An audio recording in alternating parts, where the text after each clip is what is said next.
Overall NDA হিসাবে 80+ all Assam 80+।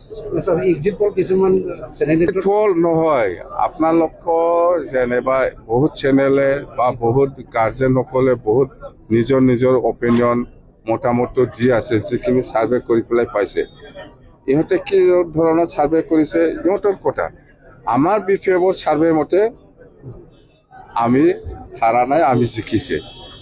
তো 4 তাৰিখত চাওক আমি জিকিছে না হাৰিছে 4 তাৰিখতে। কিন্তু আমাৰ বিফেভ দলৰ ছাৰ্ভে মতে 15টা বাছ। মন্ত্ৰী বিচাৰিব মন্ত্ৰী ডাঙৰ কথা নহয়। আমাৰ কথাটো হ'ল BTCটো কেনেকৈ ষ্ট্ৰেংথেন কৰিব লাগে সেইটো নজৰ দি পেলাই ইয়াৰ ওপৰতহে গুৰুত্ব দি পেলাই আমি আলোচনা কৰিম আসাম গভৰ্ণমেণ্টৰ লগত বা দিছপুৰৰ লগত বা দিল্লীৰ লগত। মন্ত্ৰী সেকেন্ডাৰী, প্ৰথম স্থান পাব চৰকাৰ হোৱাৰ পিছত এই BTCটো আমি কেনেকৈ ষ্ট্ৰেংথেন কৰিম। আগৰ নিচিনা বিৰাট পাৱাৰফুল BTC আমি বনাব খুজি আছোঁ, সেইটোহে মেইন। ইয়াৰ ওপৰতহে আমি কাম কৰিব। মন্ত্ৰীটো আপুনি দিলেও নিদিলেও একে।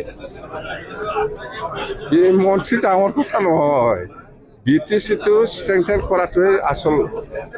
আমাৰ দলত সেইটোৱে আলোচনা কৰিছে। মন্ত্ৰী ডাঙৰ কথা নহয়, মন্ত্ৰীটো দিলে ল'ম নিদিলেও নাই। কিন্তু BTCটো আচল, BTCটো আগৰ নিচিনা ষ্ট্ৰেংথেন কৰিব লাগে, এইটোৱেই মেইন এজেণ্ডা বাছ। তো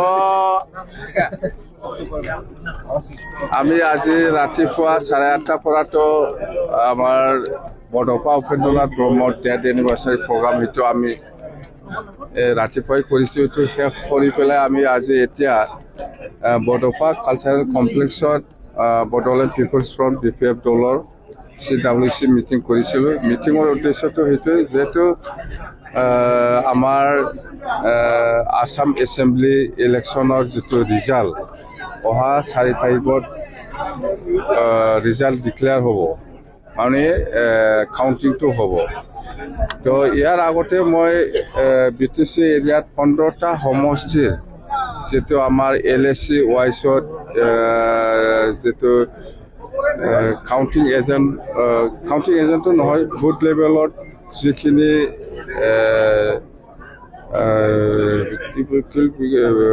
ছাৰ্ভে, বুথ লেভেলৰ যিটো ছাৰ্ভে সেইটো আমি ৰিপৰ্ট লৈছিলোঁ ইলেকশ্যন ষ্টেৰিং কমিটিৰ প্ৰেচিডেণ্ট ছেক্ৰেটাৰীসকলৰ পৰা।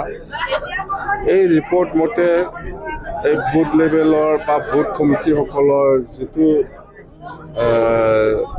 অপিনিয়ন বা যিটো ভোট কালেকশ্যন যিটো ৰিপৰ্ট, সেইটো BTC হিচাপে অভাৰঅল খুব ভাল। 15টা সমষ্টিও খালি পৰ্বতজৰা, বিজনী আৰু তামোলপুৰ এই 3টা সমষ্টিৰ ডিফাৰেঞ্চটো কম হৈছে।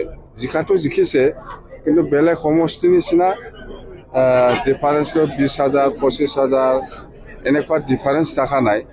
তামোলপুৰ, বিজনী আৰু পৰ্বতজৰাটো আমাৰ যিখিনি ৰিপৰ্ট দলৰ পৰাই হওক বা LAC ৱাইজ ষ্টেৰিং কমিটিসকলৰ যিটো ৰিপৰ্ট বা যিটো ছাৰ্ভে মানে বুথ লেভেলত ছাৰ্ভে কৰি পেলাই যিখিনি পাইছে দল হিচাপে, আমাৰ BPF দলৰ ডিফাৰেঞ্চটো কম হৈছে, কিন্তু জিকাটো 100% জিকিছে। ডিফাৰেঞ্চটো 4,000।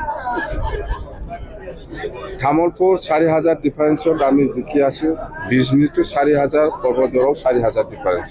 ইয়াতকৈ আৰু তলত যাব নোৱাৰে। মই বাৰে বাৰে সুধিছিলোঁ আমাৰ দলৰ কৰ্মীসকলক বা ষ্টেৰিং কমিটিৰ প্ৰেচিডেণ্ট ছেক্ৰেটাৰী বা ব্লক লেভেলত যিখিনি আমাৰ লিডাৰ্ছসকল আছে, ইহঁতক মই বাৰে বাৰে ৰিপৰ্ট লৈছোঁ। বিশেষ কৰি পৰ্বতজৰা, তামোলপুৰ আৰু বিজনীটো মই বাৰে বাৰে ৰিপৰ্ট লৈছোঁ যে ইহঁতে কোনো পৰ্যায় মিছ নহ'ব, ডিফাৰেঞ্চ কম হ'ব পাৰে, কিন্তু জিকাটো 100%। এইকাৰণে ইহঁতে যিমান যি হ'লেও 4,000 ডিফাৰেঞ্চত আমাৰ NDA পাৰ্টি হিচাপে আমি জিকি আছোঁ। তামোলপুৰতো জিকি আছোঁ, যিটো সন্দেহ কৰি আছিল বিজনীটো জিকি আছিল যিটো সন্দেহ কৰি আছিল, পৰ্বজৰাটো জিকি আছে যিটো সন্দেহ কৰি আছিল।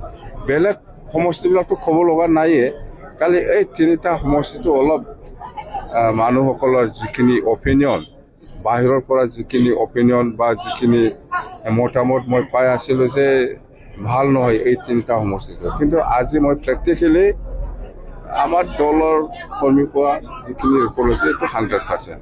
কোনো চিন্তা নাই, BTC অঞ্চলৰ 15টা সমষ্টিটো 15টাও চুপ মাৰি দিছোঁ আমি। কালি এই তিনিটা সমষ্টিটো ডিফাৰেঞ্চটো কম।